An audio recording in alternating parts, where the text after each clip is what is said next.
Olá, meu amigo! Seja mais uma vez bem-vindo ao nosso estudo da Bíblia.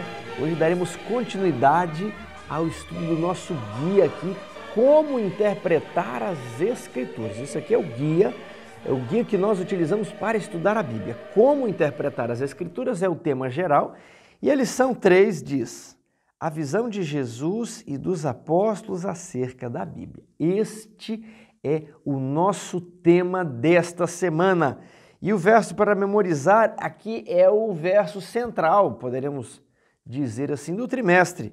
Jesus, porém, respondeu: está escrito, não só de pão viverá o homem, mas de toda a palavra que sai da boca de Deus. Devemos viver deste livro, devemos viver do estudo da Bíblia, porque ela é a palavra que sai da boca de Deus. Então, mantenha firme o seu estudo. Não é só porque a igreja está fechada que você vai deixar de estudar a lição, ok? Muitos estão pensando assim, mas você não pode fazer isso. Vamos estudar sempre a lição, vamos viver de toda a palavra que sai da boca de Deus.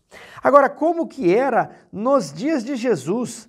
Porque nos dias de Jesus não existia o Novo Testamento. Ali no primeiro século da era cristã, só existia o que hoje nós chamamos de o Velho Testamento, que havia sido escrito há pelo menos 400 anos atrás. Então, como que Jesus e os apóstolos reagiam ao Antigo Testamento? Como que eles citavam o Antigo Testamento? Como eles interpretavam o Antigo Testamento? A maneira pela qual eles interpretam o Antigo Testamento deve ser a mesma maneira que hoje nós interpretamos o Antigo e o Novo Testamento. Ah, Tiago, isso é muito fácil para eles, né? Era a palavra da boca de Deus, então é isso, acabou a lição, já estudamos aqui esta semana. Será? Nós não podemos ser simplistas. Existem vários problemas, existem tensões nos dias de hoje.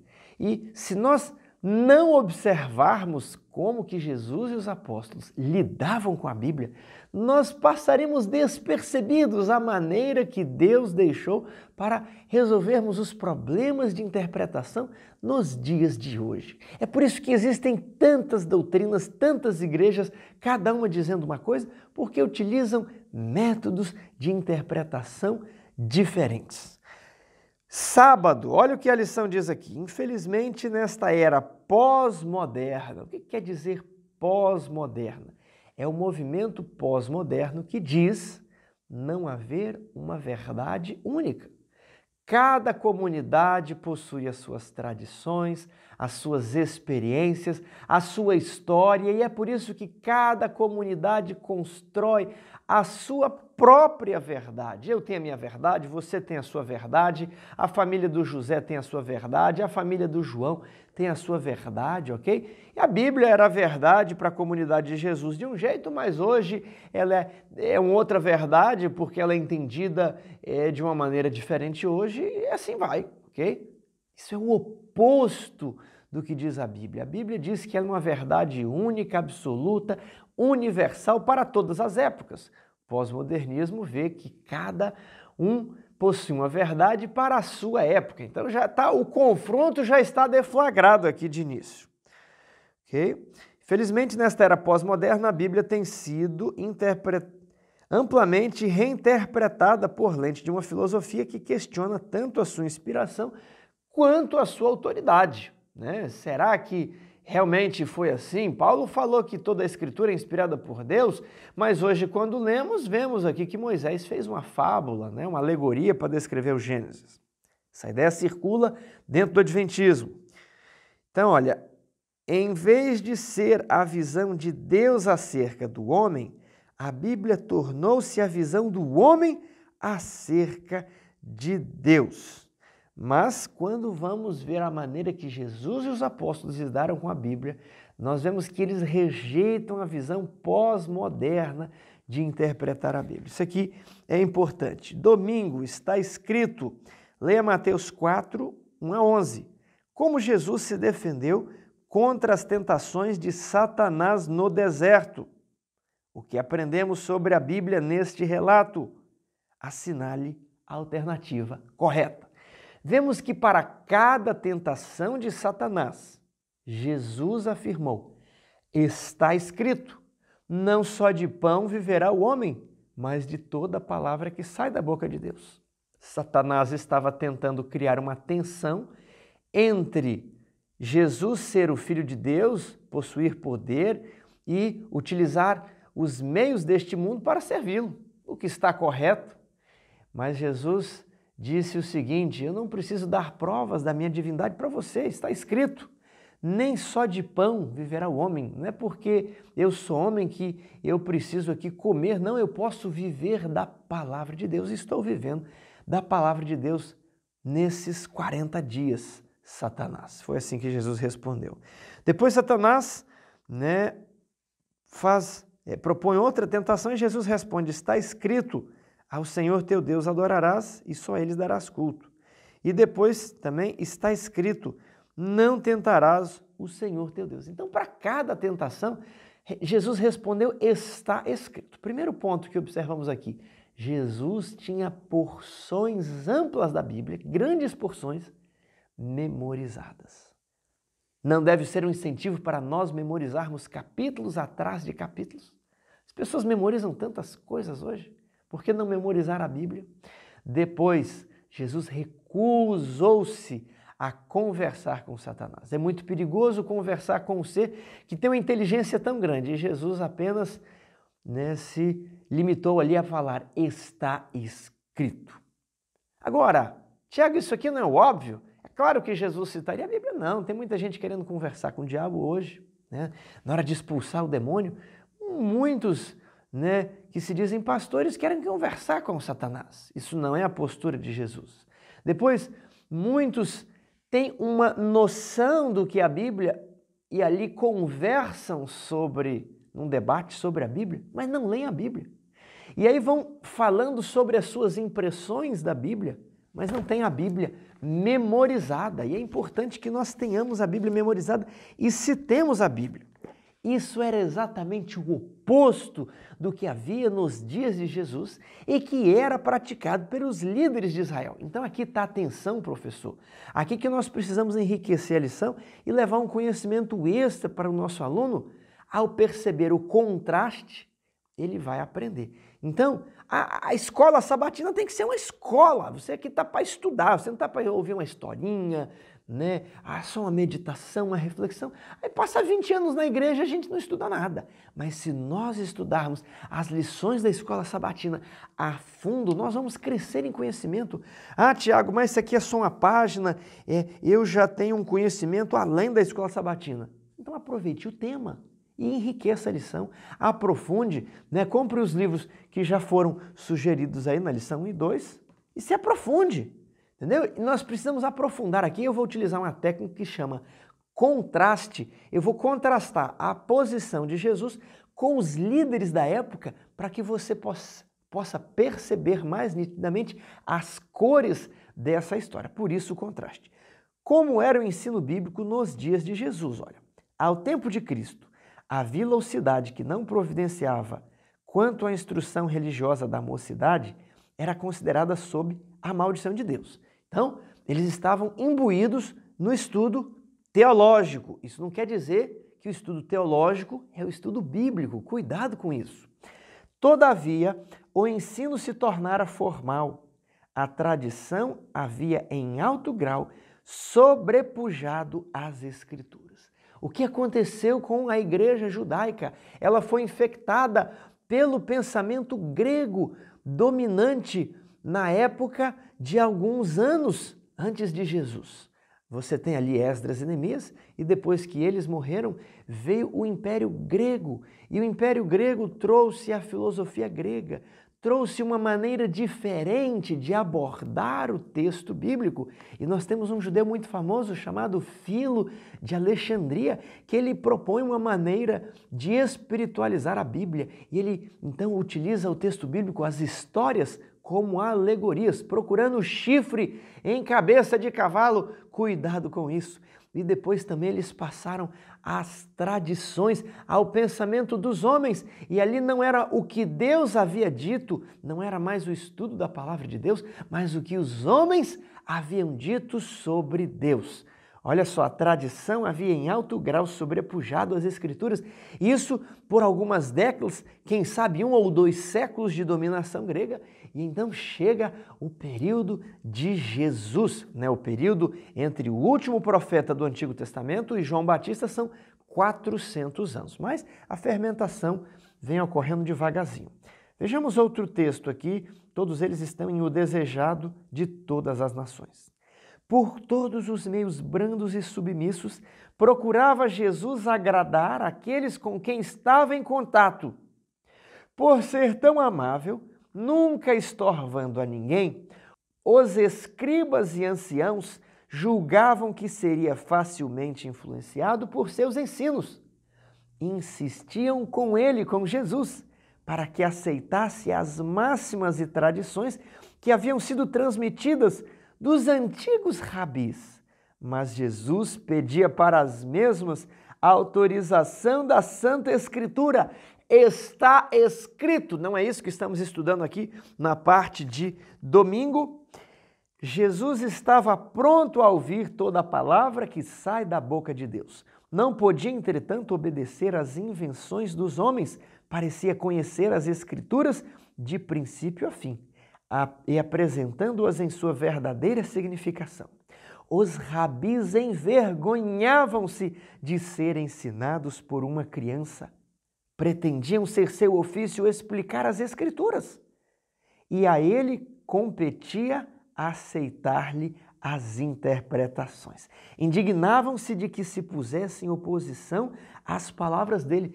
Olha que interessante, isso aqui é o capítulo que fala de Jesus no templo. E eles diziam, olha, nós estudamos para interpretar as Escrituras, o nosso trabalho é ser os guias de Israel, e você não tem que se opor ao nosso ensino, olha. A você compete aceitar as interpretações. Eles ficavam indignados porque aquela criança não aceitava sem questionar, sem pedir, mas onde que está escrito? Qual que é o fundamento? Não pode, não, os antigos rabis, olha, na faculdade, nos estudos, não, precisa sempre haver está escrito, um fundamento. E a filosofia grega, ok? Que é um método de investigar as ciências naturais, que é uma ferramenta para matemática, para lógica, ok? Para investigar a química, a biologia, estava sendo utilizada para investigar as Escrituras. E houve então uma contaminação da filosofia grega dentro da religião judaica e que depois contamina também o cristianismo. E aqui é onde as pessoas não mais conseguem interpretar a Bíblia, porque elas estão olhando a Bíblia por outra lente, elas até leem, né? Não, mas está escrito aqui, mas porém, todavia, entretanto, o texto perde o seu poder, ok? Então, a filosofia grega contaminou a mentalidade judaica e eles agora utilizavam a lógica, o raciocínio, né, humano para tentar explicar a Bíblia. Aqui que está o erro de tudo. Vejamos este outro texto. Em vez de estudar atentamente o conjunto de conhecimentos eruditos transmitidos de um século a outro pelos rabis, Jesus, sob a direção do Divino Mestre, estudava as palavras de Deus, puras e imaculadas, e também o grande livro da natureza. As palavras, assim diz o Senhor, sempre se achavam em seus lábios. E está escrito, era sua explicação para todo ato que diferia dos costumes da família. Ele, Jesus, introduziu uma atmosfera mais pura na vida doméstica, conquanto não se colocasse sob a instrução dos rabis, tornando-se um aluno em suas escolas. Era muitas vezes posto em contato com eles, e as perguntas que ele fazia, como se fosse um discípulo, embaraçavam os sábios, pois suas práticas não se harmonizavam com as Escrituras e não tinham a sabedoria que provém de Deus. Tiago, como é então que os mestres daquele tempo interpretavam a Bíblia? Qual foi a maneira de interpretar que Jesus se opôs? Nós estamos vendo aqui na lição a maneira de Jesus interpretar, a maneira certa. Mas para que nós enxerguemos melhor, eu estou utilizando aqui a técnica do contraste, que é demonstrar como Jesus não interpretava as Escrituras. Como que os mestres de Israel interpretavam a Bíblia? Nos dias de Cristo, os guias e mestres de Israel eram impotentes para resistir a Satanás. Negligenciavam o único meio pelo qual se podiam opor aos maus espíritos. Foi pela palavra de Deus que Cristo venceu o maligno. Olha, esse é um tema recorrente no livro Desejado de Todas as Nações. Os guias de Israel professavam ser expositores da palavra de Deus, mas haviam-na estudada apenas para apoiar as suas tradições e impor suas observâncias de origem humana. O sábado, que nós vamos ver aqui na próxima lição, foi obscurecido porque tradições de origem humana haviam sido colocadas no lugar do mandamento de Deus. Então eles criaram regramentos sobre como guardar o sábado e rejeitaram o mandamento divino que mostrava como se guardava o sábado. E muitos intérpretes hoje, já vou adiantar um pouquinho a parte de terça, mostram aqui a maneira dos judeus guardar o sábado, mostram que Jesus recusou aquela maneira de guardar o sábado e dizem, Jesus não guardou o sábado, ok? Estão caminhando na mesma maneira dos judeus de interpretar a Bíblia, tomando as tradições e as filosofias do homem como o correto e a partir daí eles tentam raciocinar. É como uma ave que está aqui, ó, sentindo o peso do vento e ela está voando, ela pensa que se ela utilizar a lógica, a filosofia, o raciocínio, ela vai poder voar ainda melhor. É como os homens quererem se apoiar, né? Apoiar as aves dessa pomba no espaço, no vácuo. Não tem ar ali e achando que eles vão voar mais, mas eles vão cair porque não tem o vento que essa pomba está sentindo em suas asas. Eles pensam, vamos tirar o vento agora e vamos utilizar aqui a tradição dos homens e ali não vão conseguir voar. Voltando aqui o texto, olha o que diz. Haviam, por suas interpretações, feito com que ela, as Escrituras, exprimisse sentimentos que Deus nunca tivera em mente. Suas místicas apresentações tornavam indistinto aquilo que Deus fizera claro. Disputavam sobre insignificantes questões de técnica e negavam, por assim dizer, as verdades essenciais. Assim, difundia-se amplamente a infidelidade. Roubavam a palavra de Deus à sua força e os espíritos maus operavam à vontade. Olha o que aconteceu aqui. Uma vez que eles expunham a Bíblia mediante filosofia humana, eles roubam da palavra o poder de Deus. E sem o poder da palavra, as pessoas se apostatavam. As pessoas iam para o caminho do pecado, não tinham poder para obedecer à lei, não tinham poder para vencer suas más paixões, não tinham poder para obter a vitória sobre as tentações, sobre o inimigo. E eles mesmos, líderes, se afundavam, se atolavam nesse terreno lamacento de Satanás, porque não davam o devido peso à palavra. É a palavra, não são os compêndios, as tradições, as filosofias humanas. Estou enfatizando isso aqui porque isso ocorre hoje. Tiago, mas isso ocorre hoje? Ocorre hoje porque Satanás é o mesmo e ele sabe como que ele teve sucesso em destruir a igreja judaica e ele utiliza as mesmas técnicas para destruir a igreja cristã. Veja a continuação desse texto. A história se está repetindo. Tendo a Bíblia aberta diante de si e professando respeitar-lhe os ensinos, muitos dos guias religiosos de nossa época estão destruindo a fé nela como palavra de Deus. Ocupam-se em dissecar a palavra e estabelecer as próprias opiniões acima de suas declarações positivas. A palavra de Deus perde em suas mãos o poder regenerador. É por isso que a incredulidade campeia e reina a iniquidade.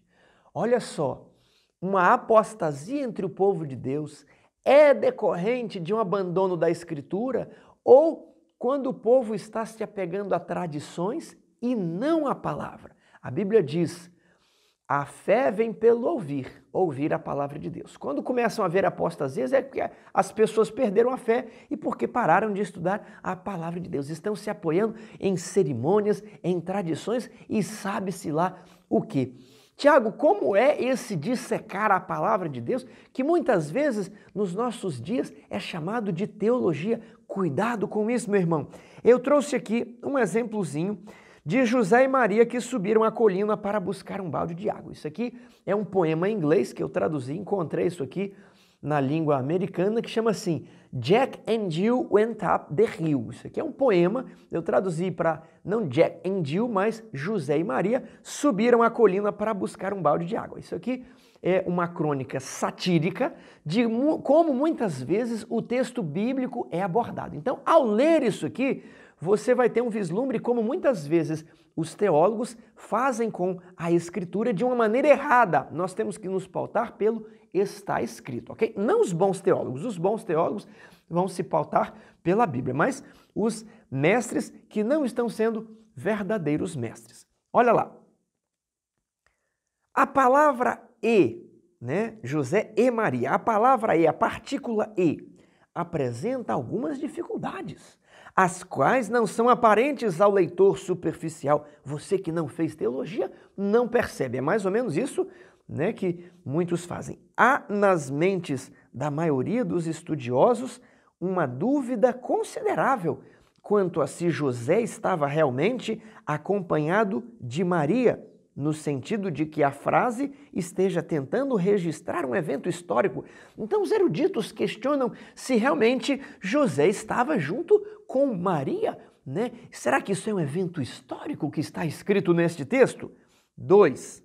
Ao empreender essa expedição, qual expedição? De buscar um balde de água, a qual aparentemente conduzida por um propósito específico, ou pelo menos com algum objetivo definido em mente, parece que José simulara ter aceito essa missão devido a uma necessidade básica de água, uma vez que a maioria das situações que envolvem água em uma casa, tais como cozinhar, lavar roupas, passar pano no chão e coisas do tipo, são normalmente operadas pela mulher. É largamente aceito que a força da palavra, né, da partícula e, neste contexto, provavelmente signifique que José estabeleceu uma imagem muito forte de Maria em sua mente, e vários eruditos existencialistas ainda insistem que as palavras de despedida dela certamente o seguiram, ecoando em seus ouvidos. Então está escrito aqui que José e Maria subiram a colina,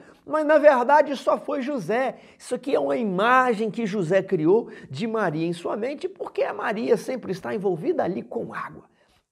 E aí a teologia começa a negar o texto bíblico, alegando como fundamento muitos eruditos, muitos teólogos, muitos raciocínios humanos. Está vendo aqui como um simples texto pode ser dissecado e destruído completamente o seu sentido e o seu significado? Mas não terminou não. Vamos para o próximo slide. Como eu afirmei, tem uma natureza satírica isso aqui, viu? Grosskopf, como se fosse um nome alemão, ok? E aí, quando se cita um trabalho, né, estrangeiro, nós brasileiros ficamos, é um erudito europeu, né? Grosskopf, em seu monumental ensaio intitulado Jahrhunderte dan Rotarung, né? É uma sátira também a nomes extensos escritos em alemão. Ele apresenta uma visão oposta.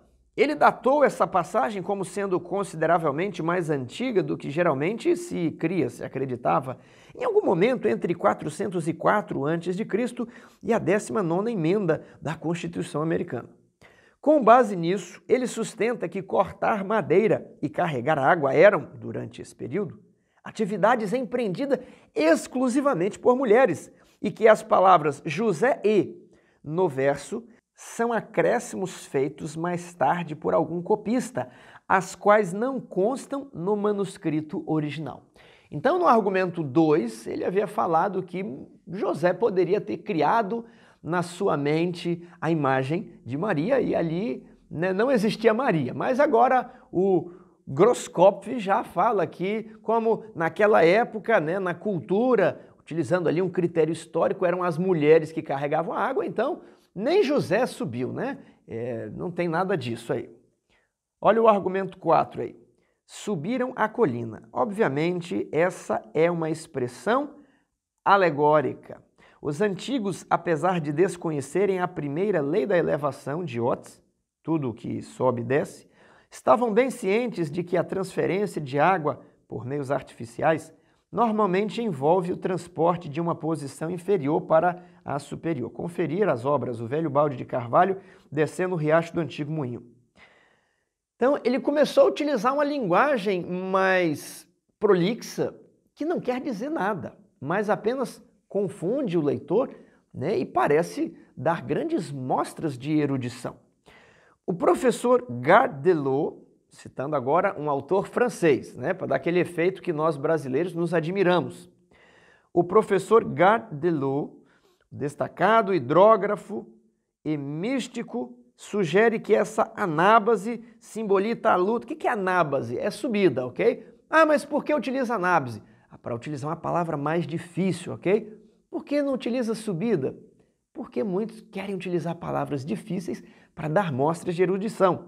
Sugere que essa anábase simboliza a luta do homem para subir cada vez mais perto de sua união final com o cosmos. A água, continua ele, tem precisamente o mesmo simbolismo da travessia do Mar Vermelho, da travessia do Jordão, da viagem de Lindenberg cruzando o Atlântico, do embarque na praia de Omaha na Segunda Guerra Mundial, com as quais todos nós estamos familiarizados. E por fim, o texto que dizia que José e Maria subiram a colina para buscar um balde de água. Não existe Maria, não existe José, não existe o balde de água, não existe a colina.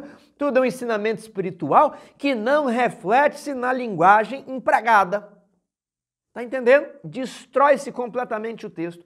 E muitos tratados de teologia são feitos dessa maneira, a destruir o texto. Nega o poder das Escrituras, se baseando num raciocínio humano. Por isso que muitas teologias por aí, muitos teólogos liberais, muitos livros, muitos compêndios, não é o estudo de Deus pela Bíblia, não é o que a Bíblia diz sobre Deus, mas é o estudo do que os homens dizem sobre Deus.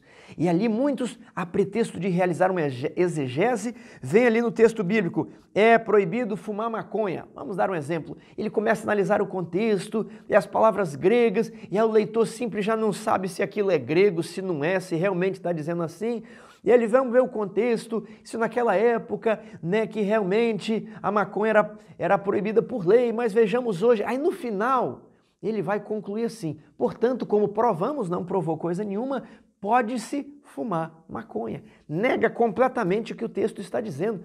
Tiago, o que você está querendo dizer? Que na época de Jesus funcionava assim. As Escrituras estavam cheias de porções muito claras do que Deus havia revelado, mas as pessoas se pegavam em detalhes, em coisinhas pequenas e pelo raciocínio humano começavam a fazer filosofia para negar o que as Escrituras estavam dizendo. E hoje nós encontramos, aliás, um exemplo interessante, até anotei aqui para não esquecer, é quando Jesus diz que devemos amar o nosso próximo, ok? E ali o escriba pergunta assim, mas quem é o meu próximo? Né? Há uma discussão, será que o meu próximo é o meu vizinho? Será que o meu próximo é as pessoas da minha igreja, né? Será que o meu próximo é o samaritano? Será que o meu próximo é só o judeu? Você entende? Tá claro que é para ajudar o próximo. Quem é o próximo? Todo mundo, rapaz, todo mundo que precisa de ajuda. Aí a pessoa começa a discutir. Não, mas tem uma discussão aqui, os eruditos dizem que o meu próximo não pode ser o samaritano. Então as pessoas começam a se apegar em detalhes para negar o que claramente está escrito na Bíblia. Agora eu quero apresentar para vocês a parte de segunda-feira onde diz Jesus e a lei. Né? Aí tem Mateus 5:27. O que Jesus diz? Um verso muito conhecido. Não vim para abrogar a lei, mas vim para cumpri-la. E você vê Jesus cumprindo toda a lei. Mas hoje nós temos falsos ensinadores que querem se apegar aqui, ali, outro em outro verso e dizer que Jesus aboliu a lei, sendo que aqui ele fala que ele cumpriu a lei. Muitos não se baseiam num está escrito, mas se baseiam no assim diz o doutor, assim diz o pastor, ou assim diz o sacerdote, assim diz o reverendo, assim diz o padre. ok? Assim diz o homem, temos que nos basear no assim diz o Senhor. A lei é o testemunho. Se eles não falarem assim, jamais verão a alva. Devemos viver da palavra que sai da boca de Deus. E qual que era o problema dos saduceus e dos fariseus?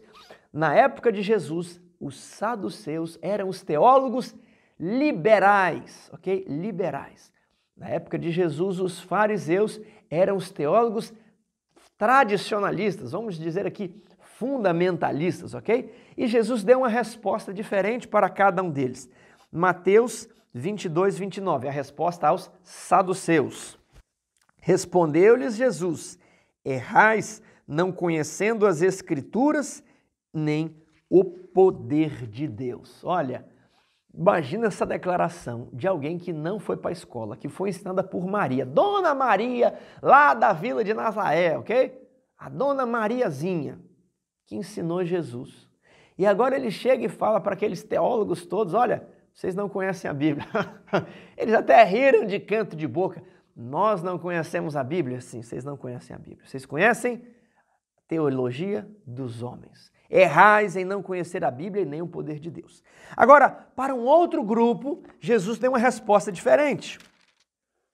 Então, Jesus falou às multidões e aos discípulos. Na cadeira de Moisés se assentaram os escribas e fariseus. E vocês ficam achando que tem que fazer, né, que tem que guardar a lei para entrar no reino do céu, mas nós vamos entrar no reino do céu só pela fé, não é preciso guardar a lei.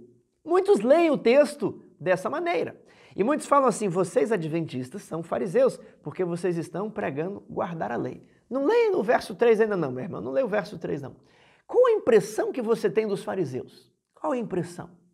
Que os fariseus eram guardadores da lei, ok? Não é essa a impressão? É a impressão que todo mundo tem, mas sabe o que é isso? Isso é porque nós estamos acostumados à teologia humana e não nos baseamos no que está escrito. E essa cosmovisão humana, essas impressões humanas, elas vão sendo repetidas, e nós achamos que isso está escrito na Bíblia e nós erramos em não conhecer as Escrituras e nem o poder de Deus. Porque imaginamos o que está escrito, mas não lemos. Aí as crianças ouvem tanto, né, infelizmente, às vezes é muito infantilizada as histórias da Bíblia, a história de José, de Sansão, de maneira cômica, de maneira engraçada, e aí crescem e pensam, eu já sei a história de Sansão, história de um homem forte, né, e que fazia o errado, e aí Deus o destruiu, e não percebe os detalhes que estão escritos no texto bíblico, de que ele fazia o que lhe agradava aos olhos, e depois Deus tira os olhos dele, isso aqui está escrito, e nós pensamos que fariseu era quem cumpria a lei, e o que Jesus disse? Verso 3, fazei e guardai, pois tudo quanto eles vos disserem, os fariseus, porém não os imiteis nas suas obras, porque dizem, mas não fazem. Fariseu, presta bem atenção aqui, meu amigo, isso aqui é uma falsa impressão que existe, inclusive no meio adventista. Fariseu nunca, jamais guardou a lei. Ah, mas eu achei que o fariseu guardava a lei. Pois é que não estamos apegados ao texto bíblico. E olha como a teologia vai nos contaminando, vai nos confundindo, e aí começamos a fazer discussão. Não, isso aqui é coisa de fariseu, guardar o sábado assim é coisa de fariseu, né? Mas nem era coisa de fariseu, porque eles nem guardavam a lei, tá vendo? Nós, né, começamos a imaginar coisas que não estão escritas. E aí começamos entrando numa discussão. Não, mas lá Jesus, ele repreende os fariseus que guardavam o sábado. Não, eles não guardavam. Tá vendo aqui? Fazei e guardai, pois tudo quanto eles vos disserem, porém não os imiteis nas suas obras, porque dizem e não fazem. Então essas são as duas respostas que Jesus dá aos grupos da sua época. Então, qual é a relação de Jesus com a lei? Ele veio manter a lei e você precisa ver os fundamentos bíblicos para a lei em o Novo Testamento. Todos os 10 mandamentos, eles são repetidos. Qual a visão de Jesus acerca da lei de Moisés? Ele pegou os 10 mandamentos e mostrou os princípios para pessoas que tinham apenas aparência. Os fariseus, eles tinham a aparência de quem guardava, né? Eles penduravam os textos da Bíblia na cabeça, nos seus filactérios. Eles, em vez de absorver o princípio da lei de Deus, né, que é colocar a palavra de Deus na cabeça, eles escreviam verso bíblico num papel, colocava numa caixinha, como se fosse uma caixinha de fósforo, e pregava aqui na cabeça. Agora a palavra de Deus está na minha cabeça. Você está entendendo? E a pessoa diz que está guardando a lei. É esse o cerimonial que Jesus reprova. Não é o guardar a lei em si mesmo. Eles alongavam as franjas de suas vestes, não por modéstia, mas para serem vistos.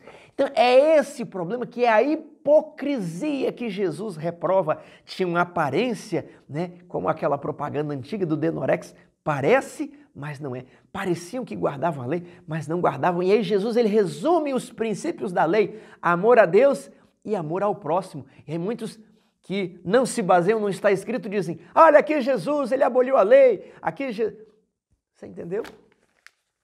Jesus não aboliu a lei. Jesus mostrou para as pessoas da época o espírito da lei. Mas continua, né? Porque amar ao próximo não pode roubar, não pode adulterar, não pode matar. E para amar a Deus, tem que não tomar o nome dele em vão, não adorar imagens e guardar os sábados, né? Jesus pediu, tá lá. Amar a Deus implica nisso aí.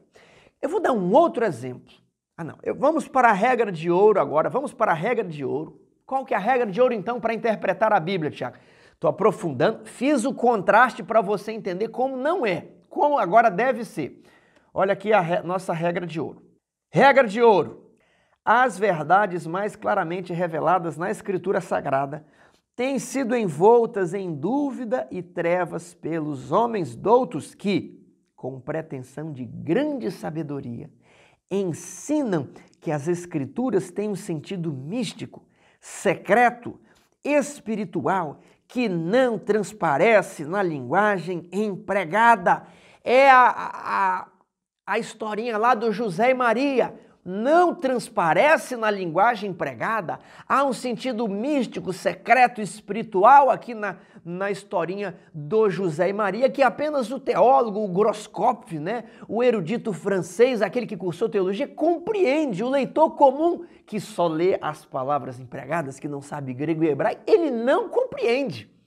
E ela coloca, olha, a Bíblia tem sido colocada em descrédito porque homens doutos estão envolvendo em dúvidas e trevas o que na Bíblia está claramente. Eles dizem que não transparece na linguagem empregada. Pega essa expressão, não transparece na linguagem empregada. Estes homens são falsos ensinadores. Foi a essa classe que Jesus declarou: errais vós em razão de não saberdes as Escrituras, nem o poder de Deus. Agora vem a nossa regra de ouro. A linguagem da Bíblia deve ser explicada de acordo com o seu óbvio sentido, a menos que seja empregado um símbolo ou uma figura. Então, é a leitura clara da Bíblia, é a palavra direta, é o literal, é o que está escrito. Tiago, quando é que eu não vou interpretar literalmente? Quando tiver um símbolo. Né? Apocalipse tinha um homem que tinha uma espada dentro da boca. Isso não existe, ok? Só se Jesus for de um circo, mas não existe. Tinha ali um cordeiro com 7 olhos, é um símbolo. Tinha um vale de ossos secos que começam a viver, isso é um símbolo. Aí você vai interpretar de maneira simbólica. Né? Tem uma figura nos Salmos, muito cuidado com isso. Nós temos muitas figuras de linguagem, cuidado com as figuras. Primeira coisa, não, você vai pegar o texto bíblico e vai ler.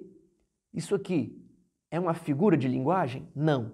Isso aqui é um símbolo? Não. Então, deve ser interpretado literalmente. A primeira pergunta a se fazer é se o texto é literal ou simbólico. Se ele for simbólico, você vai aplicar, você vai interpretar, levando em conta o símbolo, como fizemos em Daniel. Agora, se não tem símbolo, aí você vai interpretar de maneira literal. Isso aqui é utilizado em Daniel 11, né? Por isso que é a discussão. Daniel 11 é linguagem simbólica ou é linguagem literal?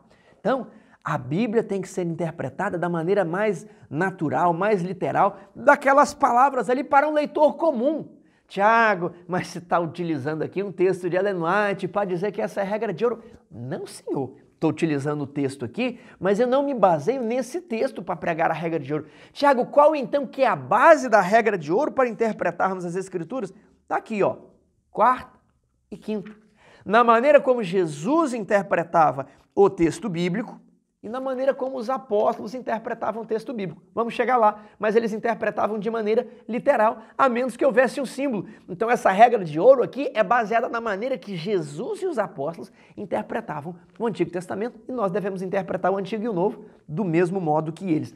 Tá vendo aqui as bases para você agora discutir, para você saber bem, meu aluno? A escola sabatina tem que ser uma escola e nós temos que aprofundar aqui. Eu não posso simplesmente, digo isso aqui para você, professor, aproveite a quarentena, precisamos aprofundar. Tem os livros recomendados, o Mensagens Escolhidas, a introdução do grande conflito, tem aqui o Compreender as Escrituras, aprofunde-se nisso. É por isso que tem tanta igreja, é por isso que tem tanta interpretação. Métodos errôneos de estudar a Bíblia. Jesus e todas as Escrituras. Terça-feira, leia Lucas 24, como Jesus usou as Escrituras para ensinar aos discípulos a mensagem do Evangelho. Aqui nós vamos descobrir qual é o método de Cristo. Acompanhe aí no slide, comparando textos. E eu selecionei aqui Lucas 24, os versos 27, 44 e 45. Vamos nos lembrar aqui da história. Jesus havia sido morto, ressuscitado, e ali encontrou 2 discípulos no caminho de Emaús que estavam tanto quanto confusos, estavam tristes porque imaginaram que as suas esperanças haviam sido perdidas, quando aquele que eles acreditavam que fosse o Messias foi morto, E ali Jesus fala assim, olha, tardos, para crer em tudo o que os profetas disseram, e Jesus começa a abrir as Escrituras perante eles. Como é que Jesus abriu as Escrituras? Como é que Jesus deu um estudo bíblico? Como é que Jesus explicou ali as coisas? Vamos ver, verso 27. E começando por Moisés e por todos os profetas, explicava-lhes o que deles se achava em todas as Escrituras. É por isso que um estudo expositivo da Bíblia, vamos imaginar aqui, o uso de gordura, o consumo de carne com gordura. Você não vai começar por Ellen White, você vai começar por Moisés, ok? Começando por Moisés, depois você vai pegar os profetas, Aí depois você vem para o Novo Testamento, Atos 15, ok? E aí depois você vai para a história da igreja cristã, pode pegar, e depois você vem aqui para o texto de Ellen White, lembrando que na história da igreja cristã os pais da igreja não são materiais inspirados, mas nem por isso não precisamos ignorá-los, ok? Então, começando por Moisés, Antigo Testamento, Novo Testamento, Espírito de profecia, é assim que nós explicamos o assunto. E disse-lhes, são estas as palavras que vos disse estando ainda convosco, que convinha que se cumprisse tudo o que de mim estava escrito na lei de Moisés, nos profetas e nos salmos. Jesus faz referência às 3 divisões da Bíblia hebraica, da Tanar: Torá, Neviim, profetas, e Ketuvim, que são os escritos. Então, Jesus diz, olha, nas 3 seções da Bíblia hebraica havia referências a mim.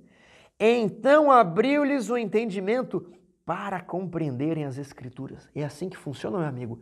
Você que quer estudar sobre um assunto, abra um arquivo no Word, pegue os textos que você foi encontrando ali na Bíblia, que tem a mesma fraseologia. Se você puder comparar essa fraseologia nas línguas originais, melhor, mas se você só sabe português, é o melhor que você está fazendo. Coloque texto acima de texto. Você vai, junte tudo ali, eu não tenho computador, escreva à mão aqui os textos numa folha de ofício, uma folha em branco e um caderno, e depois você leia todos os textos e tente encaixar. É o que Jesus fez com esses discípulos, leu vários textos da Bíblia e encaixou. Muitos hoje vão dizer, isso é texto prova.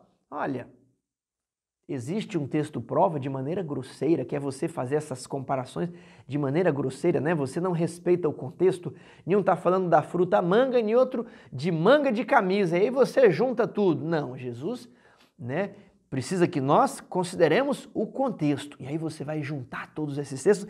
É a maneira de Jesus de explicar a Bíblia. Outra coisa, nós precisamos ler, explicar e aplicar. Nós encontramos essa máxima na maneira de Jesus e dos apóstolos. Eles liam o texto.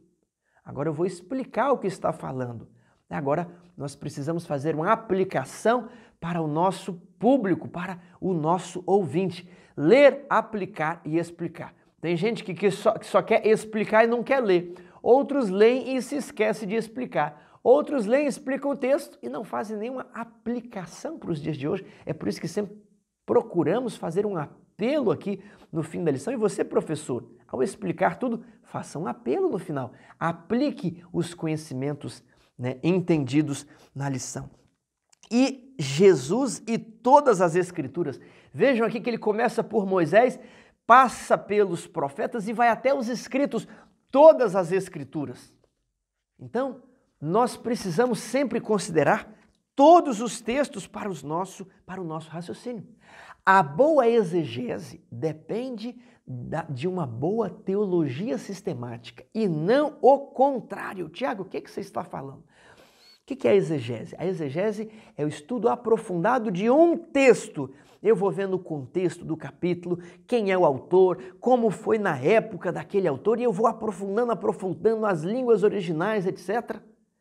Só que muitos dizem assim, eu só preciso considerar esse verso aqui. Daniel 8,14, até 2.300 tardes e manhãs, o santuário será purificado, e eu vou me focar nesse verso, E eu começo a ignorar o contexto, a teologia sistemática, todo o sistema, ok? Isso é um grande erro. E eu repito, a boa exegese depende de uma boa teologia sistemática. Primeiro eu entendo o fluxo do raciocínio. Primeiro eu entendo quais são as linhas básicas das Escrituras. Uma vez que eu entendi as principais verdades, agora eu vou fazendo uma exegese pautado nessas principais verdades. Mas muitos hoje estão querendo fazer o contrário e dizem, Tiago, mas a teologia sistemática também depende de uma boa exegese. Não, porque existem textos claríssimos na Bíblia. Deus é amor. Eu não preciso fazer uma exegese, eu não preciso dissecar as Escrituras para saber que Deus é amor. Está escrito que Deus é amor e que nós devemos obedecer à lei. Eu não preciso me aprofundar, qualquer pessoa simples pode.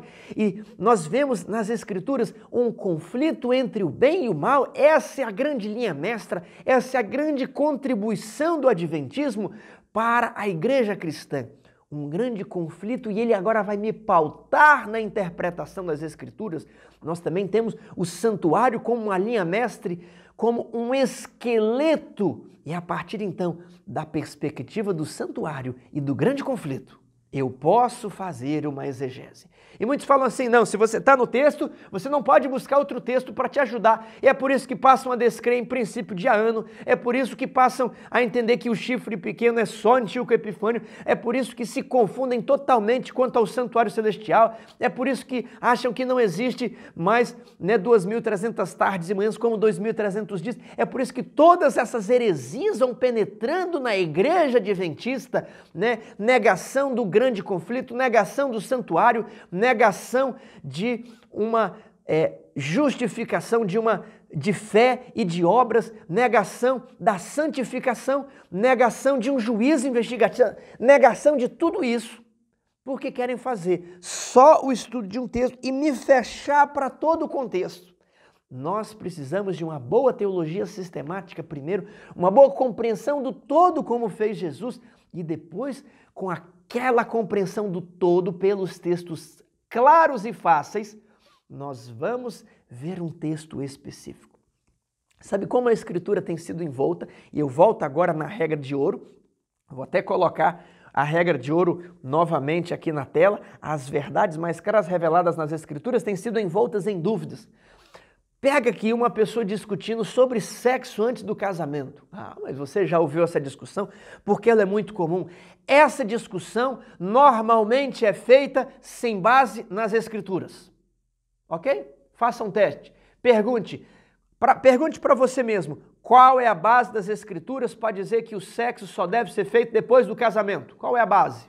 Não adulterarás, talvez você pense. Mas peraí, adultério é para quem já está casado. Então, quem está casado não pode tomar a mulher de outra pessoa que está casada. Mas e os jovens? E os solteiros? E aí começa aquela ideia ímpia que diz assim, olha, para Deus, se eu convivo, se eu já tenho a relação sexual, se eu já pratico o ato sexual com a minha companheira, para Deus eu já sou casado. Isso é teologia de homens. Não estou condenando ninguém que pensa nisso, mas estou te esclarecendo. Isso é teologia de homens. A partir de hoje, você precisa dizer, está escrito. E onde que está escrito? Eu estou só deixando aqui, nós vamos estudar. Mas normalmente as pessoas começam a discutir sobre isso. Não, ele não é casado, mas Deus o considera casado. Não considera coisa nenhuma, porque Jesus falou que no princípio Deus declara homem e mulher casados. Então é preciso haver uma cerimônia, é preciso haver uma autoridade, um juiz, alguém investido de autoridade, ou se for o pastor investido dessa autoridade, ou se for um juiz, um sacerdote, ele precisa constituir aquele casamento. Essa é a base. E muitos começam, não, mas se eu... Então é aí que a Escritura é envolta em dúvida. Mas a regra de ouro diz, a linguagem da Bíblia deve ser explicada de acordo com o seu óbvio sentido, a menos que seja empregado um símbolo figurado, Tiago. Mas aqui Paulo diz que aboliu na sua carne os mandamentos em forma de ordenanças. Não importa, meu amigo, Paulo falou isso, é o que está escrito ali, inspirado. Não mexa nas palavras da Bíblia, não tente dizer, olha, Paulo disse que aboliu os mandamentos, mas ele não quis dizer isso. Ele falou, mas não era a intenção dele falar. Aí começa a se mexer no texto bíblico, e aí vamos fazer teologia igual os fariseus e saduceus, igual os guias de Israel, que estudaram as profecias de Daniel e não compreenderam quando foi que Jesus deveria vir à terra. Não compreenderam as profecias, envolveram toda uma nação no engano, e quando Jesus veio, não estavam preparados para recebê-los. É o perigo de que muitos hoje, indo numa teologia de falsos mestres, não estejam preparados para receber Jesus quando ele voltar. Está escrito é a nossa base, as nossas linhas mestres de interpretação. É o grande conflito e a doutrina do santuário. Primeiro todo, depois a parte. E agora, irmãos, que já fizemos todo esse aprofundamento aqui na lição, já até falamos da parte de quarta e quinta-feira. Eu só vou fazer aqui uma pincelada, olha só. Como Jesus compreendia as pessoas e os eventos históricos bíblicos. Eu coloquei aqui, Mateus, ele fala da história de Davi, dos pães da preposição. Marcos, ele fala ali que no princípio o Criador diz que o homem e a mulher são uma carne. Então houve uma cerimônia de casamento. Aquelas palavras ali não são de Moisés. Ali são as palavras que o próprio Deus falou, Moisés apenas as escreve, Jesus esclarece. Isso aqui é a base da Bíblia para o casamento. Lucas, ele fala de Elias e da viúva e fala de Eliseu e o leproso. Em Lucas 11, ele fala, isso aqui é muito interessante, de Abel e Zacarias. Tiago, quem é esse Zacarias? É o profeta Zacarias? Não, isso aqui é o Zacarias ali, que é chamado filho de Joiada. Talvez ele fosse neto de Joiada e filho de Baraquias. Tiago, por que então Jesus cita Abel e Zacarias? Porque a Bíblia hebraica ela está organizada em uma ordem diferente de livros.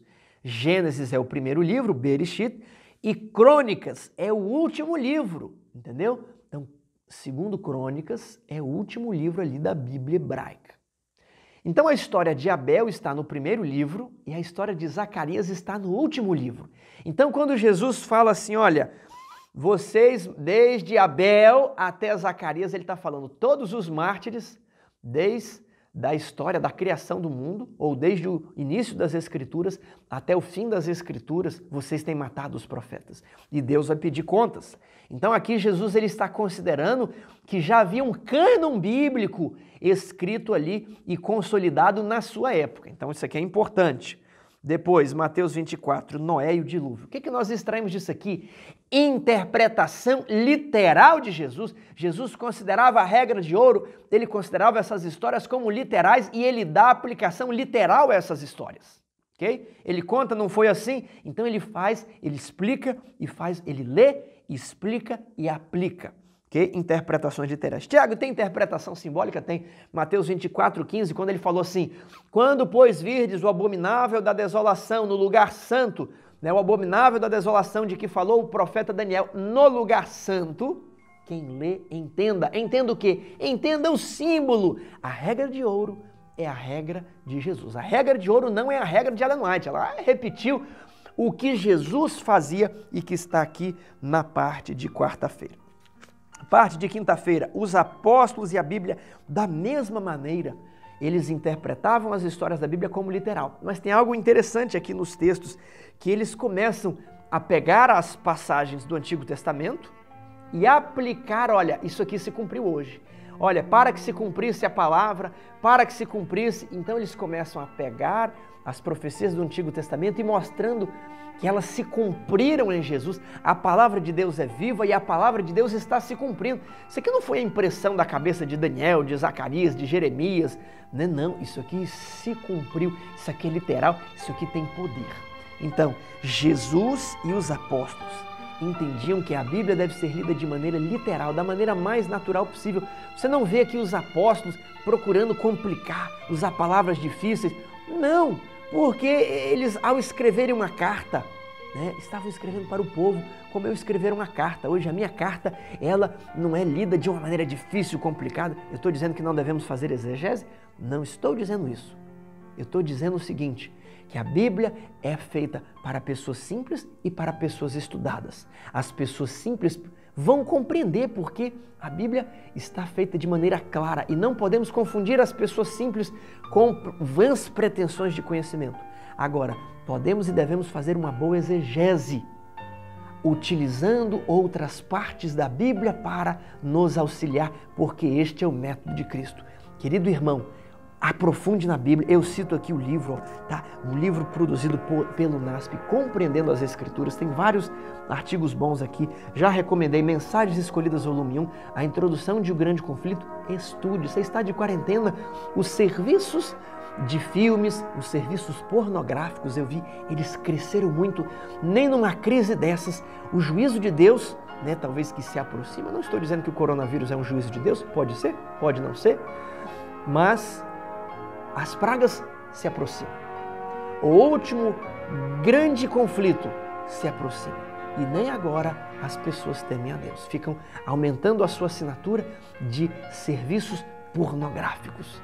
E eu achei estranho que a lição tem diminuído. Porque, infelizmente, talvez, muitos estão estudando apenas porque tinha a sua obrigação na igreja. Mas, querido irmão, não deixe de estudar a lição apenas porque não haverá culto ou as igrejas estão fechadas. Estude a lição para que você não seja enganado. Você está vendo a crise aí. Você está vendo como muitas vozes podem surgir, muitos ventos de doutrina, mas você precisa se basear no está escrito, porque não só de pão viverá o homem, mas de toda a palavra que sai da boca